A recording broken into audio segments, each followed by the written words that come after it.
Hi everyone. Well, the old year went out and the new one came in. So wondering how your New Year's was. Were you together with family or alone or fell asleep, watched the ball drop? Paulie and I watched the ball drop and had our fake champagne. So that's what we did. What did you do? I know Melissa said not only was it a Happy New Year, it was her and her husband's anniversary. So happy anniversary to the both of you. That's a special time to have it. Always on the first day of the new year on the news, even though I don't like to watch the news anymore, I only watch it for the weather.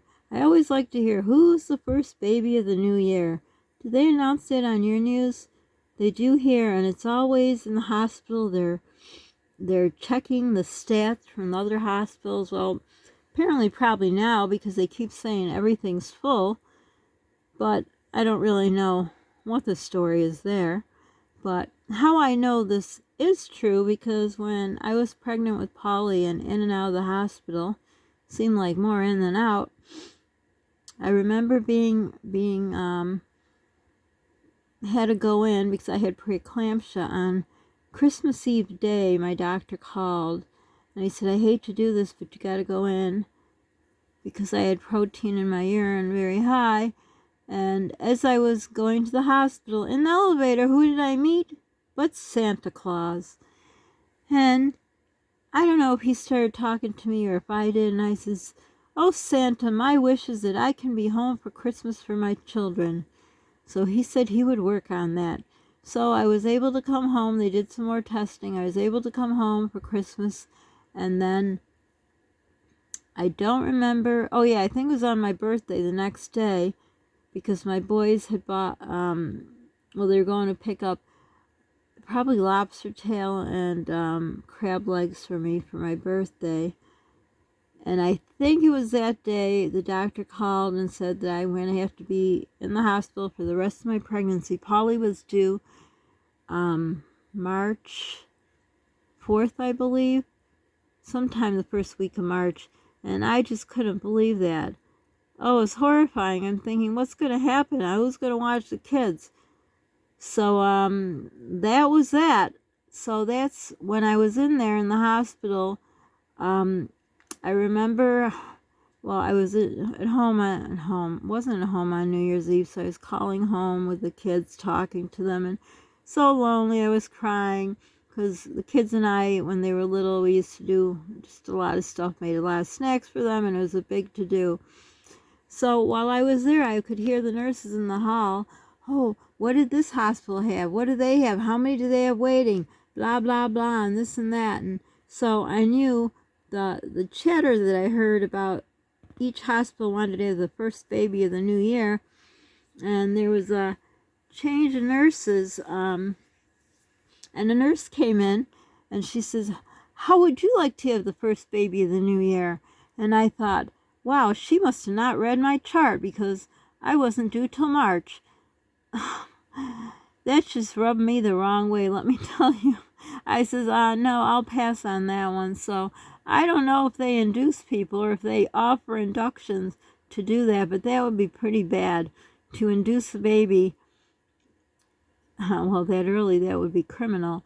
But I'm wondering if people are in there, do they help along, or I don't know, but it was almost like a war, like who's going to win? So I looked it up, and the first baby of the year here, it said it was a boy, and then another part it said it was a girl, but then I looked at the times, and the boy was born, I think it was 4:40 a.m., and the girl was 6 or 7 a.m., so the boy did win. But yeah, it was just, I don't know, it doesn't seem like it's a celebration, it's more of a competition. So every January 1st, it reminds me of being in the hospital with Paulie and how horrible it was when I would hear all the babies, because I was on, the labor and delivery floor, and I would hear, the new babies being brought to their mom's rooms, or you can hear the ones that had to go to, the OR, it was cesarean, and their whatchamacallits, their beds are rolled in with their babies in their arms, and there I am, and Oh, all kinds of other things. There was one woman who, well, you could hear, they were so loud, but I guess she kept seizing, so she was having seizures, and little did I know, well, I didn't know, but I heard later on that when was it that I heard it? I don't remember when. It's on whatever point when I was there. I heard that she had preeclampsia, and so she was having seizures. And I couldn't see who it was or what was going on. I didn't hear baby crying. So I got a little scared because I had preeclampsia. But long story short, I found out later, way later, when I was home, Paulie was home, and everything was, well, not good, but we were home, that you could have seizures 6 months after having preeclampsia. So that made me kind of nervous. But it was really hard being there and having everyone so happy, and I was just sad missing everyone at home and being there alone, and it was awful. So, yep, that is the war of the baby war. Who gets the first baby born? I don't think they get anything special. It seems to me years ago I thought they did get something special. I don't remember what. But not anymore. But I didn't get to see it today, but I read it on the internet.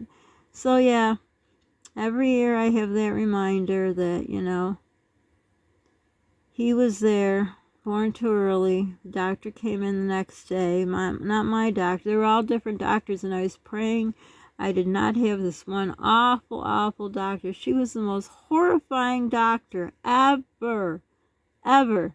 She came in when I was, I don't know, quite early on in pregnancy, and said I had to sign this paper that I would have a cesarean. And I said, well, if I needed it at the time, yes, I would do it. But I mean, I was so early in pregnancy, and she said, if I don't sign it, they're not going to take care of me. Or, oh my gosh, it was horrifying. So he prayed a lot that she would not be my doctor, and it turned out this nice lady came in. Well, I thought she was like an angel until she left the practice, and anything but an angel. But anyhow, she came in with a soft voice and said, all my labs are bad, and a baby had to be born right away, or everything would be shutting down on me, and neither of us would survive. So it was very scary, to say the least. So, needless to say, we didn't make it as the first baby, thank goodness, because that gave him another day. But January 2nd came, and I remember exactly, it was a little before 9 or 9 a.m. in the morning when she came in, and I called the deacon's wife right away because my mom was with the kids, so she couldn't come, and there's my finger in the corner. So anyhow, I called the deacon's wife. I was crying because I was scared because he was going to be born 9 weeks early, which meant he was going to the NICU, and they had induced me, and I know inductions can be very dangerous, and they can end up in C-sections. So I was very scared, and I told the doctor I was scared, so she said she'd give me something, to calm me down. I don't take stuff when I deliver babies, but I was too scared. I knew I couldn't control my stress, so she gave me some Phenergan and offered me 25 milligrams, but no, stupid me, as always. I said, no, I just want half. Boy, did I regret that. But, I mean, it did calm me. Actually, it hit me pretty hard because it was through an IV. If I had taken it orally, then it wouldn't have. But anything through IV hits you. And I was pretty much talking like I had marbles in my mouth by the time the deacon's wife came. And then all the awful things happened. And from 9 a.m. till 11 p.m., the things that happened I couldn't believe. So finally, at 11 p.m., little Paulie was born. So it was a very scary, scary experience. I don't even remember them bringing him to me. I really don't. I think they just rushed him off. All I know is I remember them saying something, and I knew there was things wrong with his brain, and I thought, because I was so, loopy, I remember. I thought they said, there's his brain, so I imagined his head was open, his brain was sticking out. That I remember so clearly. But I was very scared during the whole experience, and the doctor knew how bad I didn't want a cesarean, so she let me pushed for quite a long time, and I know it was that other cut happy doctor there would have had me cut up in no time, but she let me keep trying. And there was, I'll never forget, a resident named Adam, and all of a sudden I had my eyes closed. I always close my eyes when I deliver babies. I don't know why, because it hurts so much. But I did have epidural with Paulie, but it didn't work. Someone grabs my hand, and I knew it couldn't have been my husband at the time because he was asleep. Yeah, that's all he did was sleep. Can you imagine, even at a delivery? Well, anyhow, someone grabs my hand, and it was Adam, a nice resident, and he said, I saw your name on the board, that you were in delivery, and we're going to do this together. And it seemed like after he was there, somehow I was able to get Paulie born, and there he was, and off he went.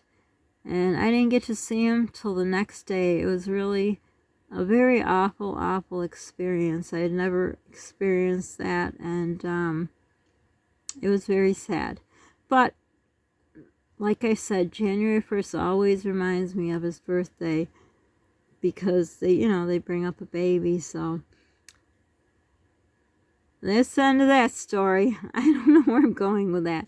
But anyhow, I was going to say about the 2 candles. I was using 2 candles today. I don't really have a reason. Well, one time I did a story time with, I don't know, I said the story about the candles. No, I don't remember. But anyhow, I wrote 2 candles because when a baby is born, there's not always 3 people. There's not always a mom and a dad and a baby. Or sometimes there's a mom and a dad and several babies, but there's usually always a mom and a baby. So that's the reason I used 2 candles today. My candles are getting dull. I don't know if you've noticed. So anyhow, that's my little story time. I hope you enjoyed it, and I hope you're all relaxing after your festivities and whatnot. And did you make any New Year's resolutions?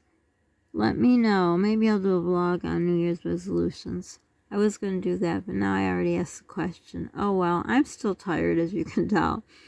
So don't forget to subscribe, like, hit the notification bell, share. Sharing is caring. Don't forget to pay it forward. Be kind to people. You don't know what they're going through. Most importantly, stay safe, and I think that's it. I am really tired. You probably are too. If you guys stayed up, you're probably tired. So I hope you're getting the rest you need. So for now, bye everyone.